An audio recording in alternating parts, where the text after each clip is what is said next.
in a senatorial seat then. I think that's a very effective system, but that's my personal opinion.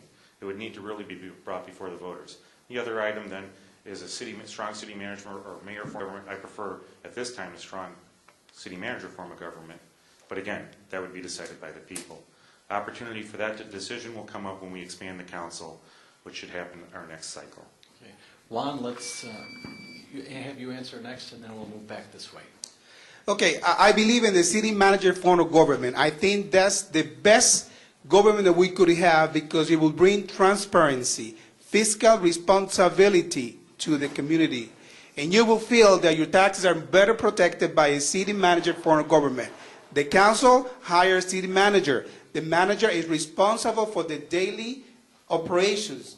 We could hire and fire a city manager. However, I think that some people might be very concerned about to have representation, equal representation. That's the word that I was looking for.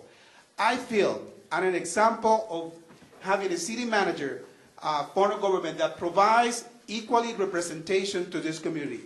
I am a minority. I have been able to be elected 2 times, thanks to you, thanks to the community. So I don't feel that the city manager is not working for this community. Thank you. Yeah. Bob? I support the council manager form of government, and I support the at-large system. That was fast. Thanks. I support the system that we have now while we have it. However, I understand that as Elgin becomes larger, they may be required to vote on a referendum whether we will change to the ward and alderman system because there's a certain population that requires the city to change over to the ward and alderman system. However, what we have now seems to work. It works because the council members are available to the whole city, and the city manager is in control of the city business. So that probably is the best for now, and we'll have to see what happens in the future and what the city of Elgin, what the people of Elgin want. I am for our current government. I am against the ward system because you should be responsible to every citizen in Elgin. Then basically all you're going to do is convert us into a mini Chicago. Do you actually think the Chicago ward system works? No. I mean, it's a terrible system. So I am against the ward system. I also am an advocate of the current form of management. I feel that 7 sets of ears are better than 1 set. I like 7 people representing everybody instead of just 1 person. If you strike out with the 1, you've got nowhere else to turn except the mayor, who will probably send you back to your alderman, who will send you back to your mayor. I believe in 7 sets of ears instead of 1.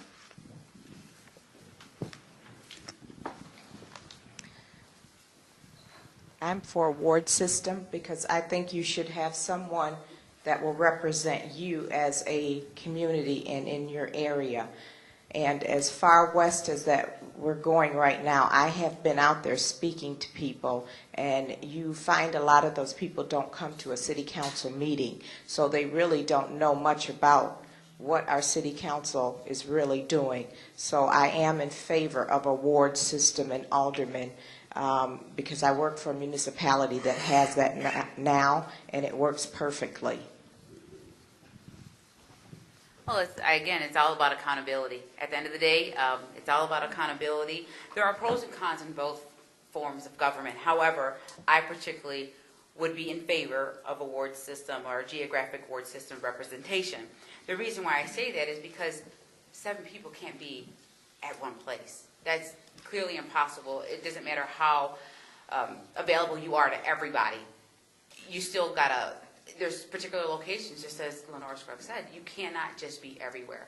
I would be in favor of a ward system, but again, it's about accountability.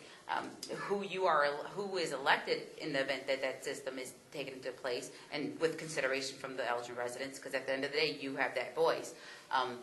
It's to hold them accountable. And that's my position on it. Okay, I'm listed in the phone book, both at my home, you can see my address, and you can see my office address and my phone number there. So I'm reachable all the time by anybody, even on the email, which I hate, but I do go to it and look at it. This has been voted down twice in the community, whether we should go to wards. It's been voted down twice. If we decide we want to do it, so be it. I don't like it. I've worked with every neighborhood in this community at some time or another. Every neighborhood. I've got signs in every neighborhood in this community. But I'm held responsible to every community in this neighborhood, every neighborhood in this community. And I realize that. And because of that, I do go out and look at streets all over the town, and I do make reports all over to what I see. And I do report that kind of thing. If I didn't have to do that, it's only my ward, boy, my gas mileage would be a whole lot better. So I do like the system we have now. Okay, next question. We'll start with Brenda on this. So, everyone on their marks? Okay. What would you do if you found out that a prominent social service agency in Elgin produces 2% of all the police department calls for service, and within the last 2 years, its residents had committed 1 armed robbery, 1 stabbing, multiple batteries, a home burglary, a mugging and a robbery of 2 people, and a charge of felony criminal damage to property? If you knew of such a social organization within the city of Elgin that produced this effect, what would you do?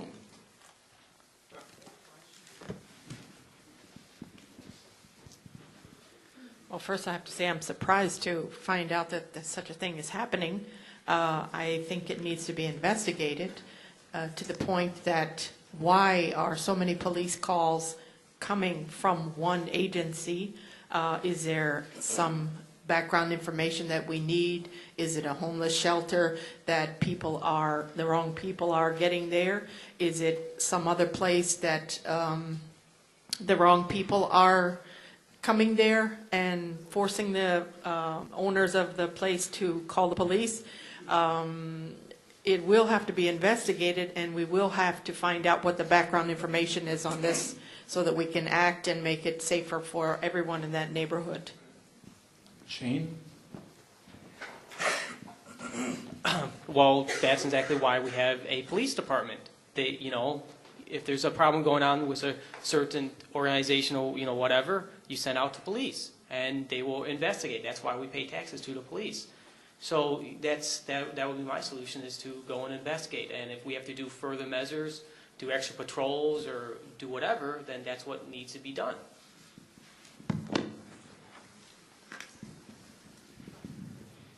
I don't care if it is a social agency. Crime is crime. That type of crime can't be tolerated. If that's happening in a neighborhood, I don't care where it comes from. That has to be treated. And while we're treating it, we need to go to the root of the problem. Why is it happening? If it's synonymous with one group, one social agency, find out why, and then treat it so that it doesn't become a problem. Because it's a social service agency, frankly, tell that to the victims or tell that to the people in the neighborhood. It doesn't make any difference. If it's a crime, if it's everything that you mentioned, you have to do something about it. It makes no difference if it's a social service agency or not. So, to recap, I would say, look at it as what it is. It is a crime, regardless of who commits it or the agency behind it. Treat it, get to the root of it, and then go from there. But because it's a social agency, it makes no difference to me. That's still a crime statistic. That still affects our neighborhood. That still affects our reputation. Wow, choirs are singing. Someone likes to